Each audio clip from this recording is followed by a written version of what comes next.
Welcome back to All This Math. This is Professor Parker. And make sure you are subscribed to the All This Math YouTube channel. Make sure you like this video. Make sure you drop a comment in the comment section. And please definitely share this video with some other people. Or share some other videos from the channel with some other people. At the current time we're recording this, we got about 806 videos all together, ranging from all types of topics, from arithmetic all the way up to calculus 1. So we got plenty of content that somebody you know can benefit from. I'm sure somebody can. So please share the wealth. All right. This video today, this lesson today is brought to us by the late great Reverend Dr. Martin Luther King Jr. that you see on my chest, on my t-shirt. This is one of his many quotes, and I want to recommend to you to definitely check out one of his 3 books, or all 3 of his books, the books that he wrote. The brother did a lot more than just deliver the I Have a Dream speech in 1963 in August in Washington, D.C. on the National Mall. He did a lot more than that. He wrote a book called Stride Toward Freedom, which was shortly after the Montgomery bus boycott that he was instrumental in helping to promote. Then he wrote a book called Why We Can't Wait, some years after that. And then his final book was Where Do We Go From Here, Chaos or Community. So definitely check those books out. And also a lot of biographical books have been written about Dr. King, of course. You know? So, yeah. Make sure you're very familiar. Let's get into this problem right here. So we're about to solve an absolute value equation. All right? So these brackets right here are called an absolute value sign. All right? So we're about to solve an absolute value equation. All right? Now, what is an absolute value? Absolute value is how far that number is from 0 on the number line. That's what absolute value means. It's the absolute value. So absolute values are never negative because they represent distance. Just like distance will never be negative. Even if you walk backwards, run backwards, driving a car backwards, you're still not moving in a negative distance. The distance you're moving is still considered to be positive. So that would be the absolute value is the actual distance that you're moving. That's why absolute value always ends up being positive. All right. Now, how do you solve absolute value equations? Well, first, let's read the equation first. This says 4 times the absolute value of x plus 19. It's times because there's no division sign, multiplication, addition, or subtraction sign in between. The 4 is what we call juxtaposed next to the absolute value of x plus 19. All right? Is equal to 7x plus 1. So the way we solve absolute value equations is like this, right? You got to isolate the absolute value on one side of the equal sign. Then you drop the absolute value symbols and you set up 2 separate equations. 2 separate equations. One over here on your paper and one over there on your paper, right? And you solve both of them. Now, one of them looks slightly different. I'm going to show you what they look like. All right? So, first thing we got to do, though, is we got to get rid of this 4. Because like I said, we got to isolate the absolute value. So this 4 got to go. Now, the question for you is, how do you get rid of it? Now, I told you what to do. Now, you got to know how to do it. So the way you get rid of it is you apply the opposite operation to the 4. So this 4 is being multiplied by this absolute value. So you got to think to yourself, what's the opposite of multiplication? The opposite of multiplying is dividing. So that means you got to divide by 4. Simple. If you want to, you can multiply by the reciprocal. Dividing by 4 or multiplying by 1/4 are the same thing. They're going to get you the same result. You know what I'm saying? So let me see. Let me do this real quick. So I'm gonna divide by 4 right here.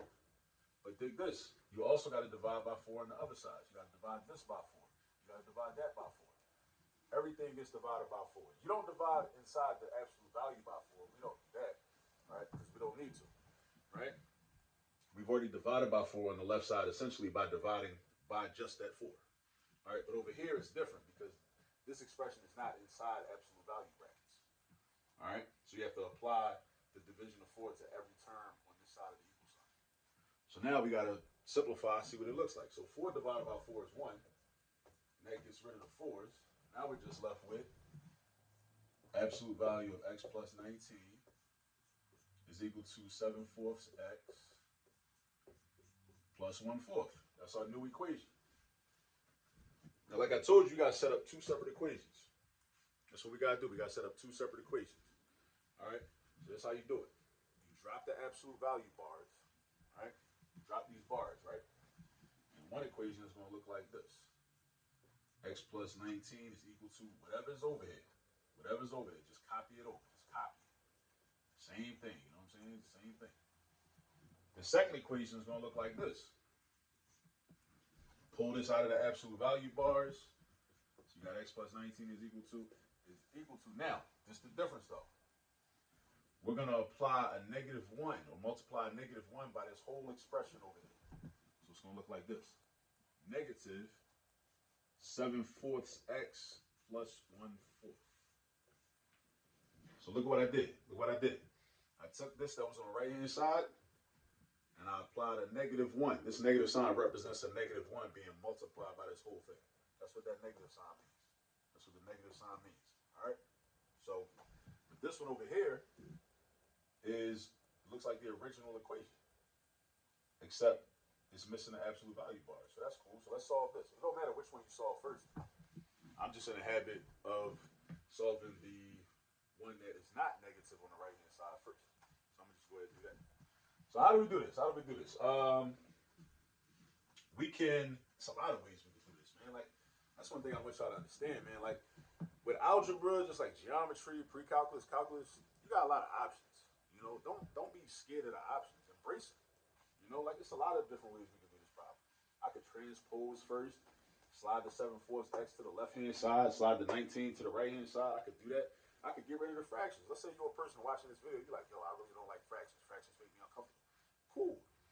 It's a way we can get rid of fractions, right? By multiplying by the LCD, right? And I think that's what I'm gonna do. I'm kind of in the mood for that. I feel like getting rid of fractions right now. I'm just in that one of them type moods. So this denominator is 4. This denominator is 4. The denominator of 19 would be a 1. The denominator of x would be a 1. Therefore, the LCD of all 4 of these would-be fractions right here is 4. So if you multiply every term in this equation by 4, that's going to knock out all the fractions. And it's going to maintain the same value of the equation. It's going to change the numbers, but the value is going to be maintained. The numbers will be changed, but the value will be maintained. So dig this. You're going to do this. Parentheses, and I'm going to put a 4 out here. 4. I'm going to multiply 4 by everything inside this equation. All 4 terms get multiplied by 4. Why? Always know why you're doing what you're doing when you're doing math. To get rid of the fractions. So if you're a person who's like, oh, I hate fractions, I don't like fractions. Cool. Get rid of them. It's a way to get rid of them. All right? So I'm going to do 4 times x. That's 4x. Then I'm going to do 4 times 19. That's 76. Mental math. 4 times 19. You could do 4 times 20 and 4 times negative 1, right? Or 4 times 20, that's 80. And then 4 times 1 is 4. Subtract the 4 from the 80 and get 76. Because ain't 19 the same thing as doing 20 minus 1? 19 and 20 minus 1 is the same thing. That's number sense. That's what you learn with that new math that a lot of people don't like, right? Embrace the new math, the so-called new math. It's not new. I mean, people have been doing that type of math for a long time. Just a lot of school districts wasn't teaching it that way. But it ain't really new. You know what I'm saying? Ain't nothing new under the sun, right? So we got 4x plus 76. Then we multiply 4 times 7/4. So what's going to happen? These 4's going to cancel out. And now we get the goal. We achieved the goal that we had, which was to get rid of the fractions. So we get rid of the denominators. And then 4 and this 4 cancel out, leaving us with just 1. So now we got an equation with no fractions. I ain't feel like dealing with fractions. Sometimes I'm in the mood for fractions, sometimes I'm not. When you got math skills, you can kind of manipulate the problem. You know, make it do what you want it to do. All right, so now what I'm going to do is I'm going to transpose. I'm going to move the 7x to the left-hand side. I'm going to slide the 76 to the right-hand side. So now I got 4x minus 7x equals negative 76 plus 1. Now, look what I did. Pay careful attention. Look what I did. I moved the 7x to the left-hand side, so all the x's will be in the same place. I'm trying to clean the problem up, make it neat, nice and neat and organized. I want all the x's in the same place. So I moved the 7x over. Now, you might notice the sign is different. Whenever you move something to the other side of the equal sign, if you cross the equal sign, your sign got to change. If you ever cross the equal sign, your sign got to change. This 7x crossed to the other side. They're on the other side now. Now they're not positive no more. Now they're negative. All right. This 76 did the same thing. 76, like the Philadelphia 76ers. All right. 76 slides over, becomes negative 76. It was positive 76 on the left, Negative 76 on the right. All right, notice that. Now, why did I do that? Now, the constants are together. These are called constants. Numbers, regular numbers are called constants. The constants are together on one side. The x terms are together on one side. So now you can do what we call combine like terms. Combine like terms. What's 4x take away 7x? Negative 3x. You got to know how to do arithmetic with negative numbers. Negative 76 minus 1. That's going to be negative 75. Did I say minus 1? I didn't mean to say that. It's negative 76 plus 1. It's written right there. Negative 76 plus 1. Negative 3x equals negative 75. How do I get x by itself? That's my ultimate goal. I'm trying to get x by itself. I got to get rid of the negative 3. How am I going to do that? Opposite operation. Opposite of multiplying is dividing. So I divide by the same number. On the left side, I do the same thing on the right side. Keep everything balanced. Keep everything balanced. What's negative 75 divided by negative 3? Positive 25. Positive 25.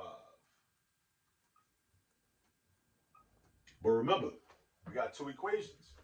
So we're going to get two answers. But here's the thing, though. When you deal with absolute value equations, you definitely have to check your work. You got to check your answers to make sure that there are actual solutions to the original problem. Because they might not be. And if that happens, that's called getting an extraneous solution. An extra solution, right? That is invalid, right? It's like when somebody being extra, they're doing too much. You're doing the most right now. You're doing too much.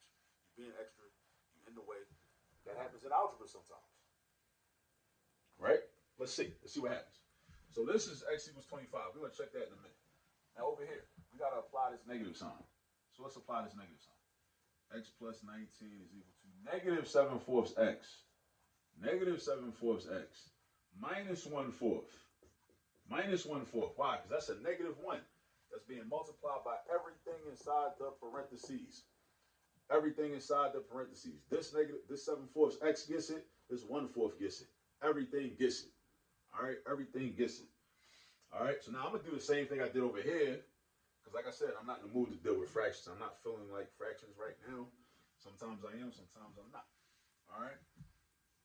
So I'm going to multiply everything by 4 in order to get rid of these two denominators. Because the LCD in this equation, just like in the last equation, is 4. So I do 4 times x. That's 4x. I do 4 times 19. That's still 76. Ain't nothing changing. But now I do 4 times. Now this 4 and this 4 cancel out. I'm left with negative 7x. This 4 and this 4 cancel out. I'm left with negative 4. Look at the differences. Look at the differences. 4x plus 76 equals negative 7x minus. Oh, where did that 4 come from? I'm tweaking. That's not supposed to be a 4. Why don't I say nothing? That's supposed to be a 1. Yeah, because the 4's cancel out, leaving you with just negative 1. Right? I mean, if you want to do it the long way, we would do 4 times negative 1, which would be negative 4 over 4. Negative 4 divided by 4 is negative 1. That's where the minus 1 comes from. Same thing with the minus 7x. All right? So the only difference over here is we got positive 7x plus 1 over here. We got minus 7x minus 1 over here. So now I'm about to do the same process. Let's see what number we come up with. So we end up with, I'm going to transpose like I did over there. 4x plus 7x is equal to negative 76 minus 1. Look what happened. The negative 7x slid over. I transposed it. Now it's on the left side of the equation. Now it's positive. The 76, slid that over. Now it's on the right side of the equal sign. Now it's negative. Switch the side, change the sign. Switch the side, change the sign. Learned that from one of my students, Hanif Tuck, back in the day. Like my first year teacher. From South Philly, 19th Street. He said that in class one day. I was like, bro, I ain't never heard that before. But I like it. I've been saying it ever since. Shout out to him. All right, so 4x plus 7x. Combine like terms, you got 11x. Negative 76 minus 1, negative 77. So we got 11x equals negative 77. Now, we solve for x. We solve for x by getting rid of the 11. We solve for x by getting rid of the 11. How do we get rid of the 11? We got to do division because that's the opposite of multiplication. Divide by 11, divide by 11. 11, 11 is gone. X equals negative 7. So these are our two solutions. So now we got to go back and check and verify verify that this is correct and verify that this is correct in the original equation. All right, so watch this. So what we're going to do is I'm going to go up here and I'm going to, should I erase that? Should I erase that? Should I erase that? Yeah, I'm going to erase this. Because you've seen it already anyway. You can just rewind the video if you want to see what I previously done. Let's go back to the original equation. The original equation.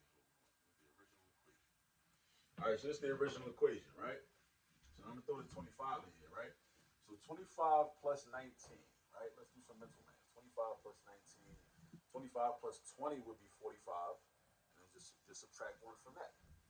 So that's 44, right? So then we got 4 times 44. 4 times 44.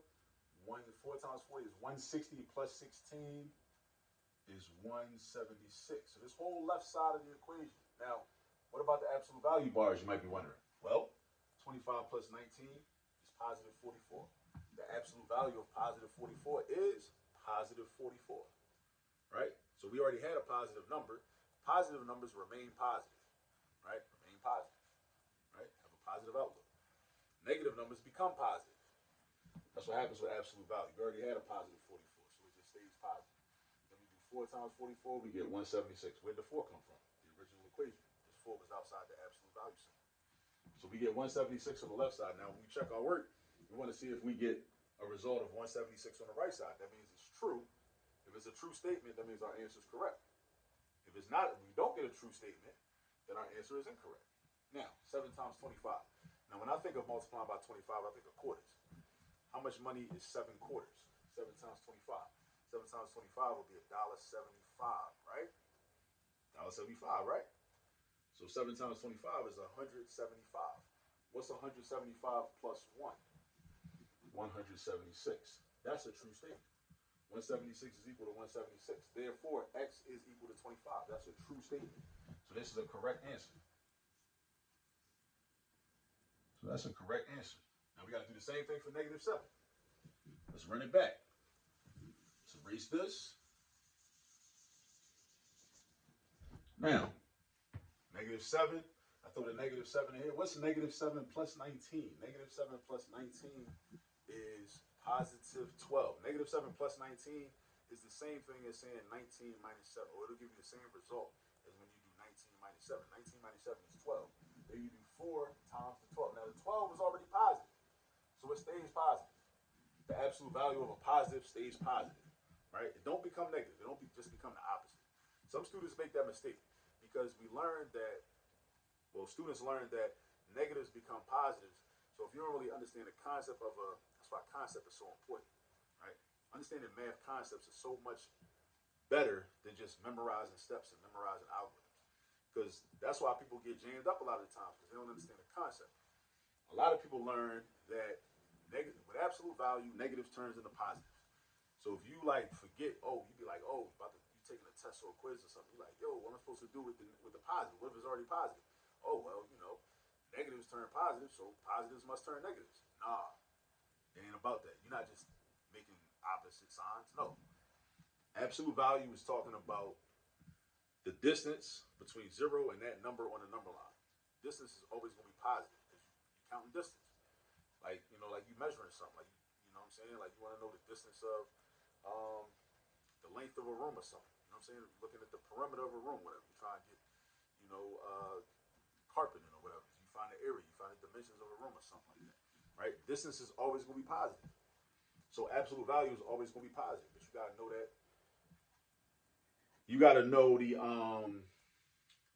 got to know those concepts. The concepts are key. All right, so now throw that negative 7 in there, you get positive 12. It stays positive 12. 4 times 12 is 48. So the left-hand side with the negative 7 is 48. Now over here, 7 times negative 7 is negative 49. Negative 49. Negative 49 plus 1 is negative 48. That's not a true statement. That's not true. Positive 48 ain't the same thing as negative 48. Having $48 in your pocket is not the same as owing somebody $48. Or your checking account being overdrawn by $48. That ain't the same thing as having $48 cash, two $20 bills, and five and three ones. That ain't the same thing. Sorry to tell you. So because this is not true, boom, that means that this is not a good answer. This is what we call extraneous. Extraneous. X equals -7 is an extraneous solution. It's an extraneous solution. So our only true solution to this equation is x equals 25. All right, x equals 25. So that's about it for that. We went over a lot. I try to get real detailed with these types of problems. You know what I'm saying? But the video got a little long. But hey, it's better to have it. You know what I'm saying? Like me give you more detail than you need than not enough. So I don't want to have people having no questions. I feel like I answered almost every possible question. Right? I might have answered every possible question, but I feel like I don't know. I might have missed something, right? That somebody might not be too keen on, right? But if I did, you can just go to another video in this topic inside this playlist that I'm sure I mentioned whatever it is you was looking for in it. All right. So absolute value equations. Make sure you get some practice. Practice solving absolute value equations. Look up Dr. King. Dr. King was more than just the I Have a Dream speech, right? Do not limit that man to just that I Have a Dream speech. Anybody that studied his work knows that that was that was probably one of the most mediocre speeches he ever delivered. And King had bars, but you got to study his work. You see for yourself. Don't take my word for it. You know what I'm saying? All right. So see y'all in the next video. Peace.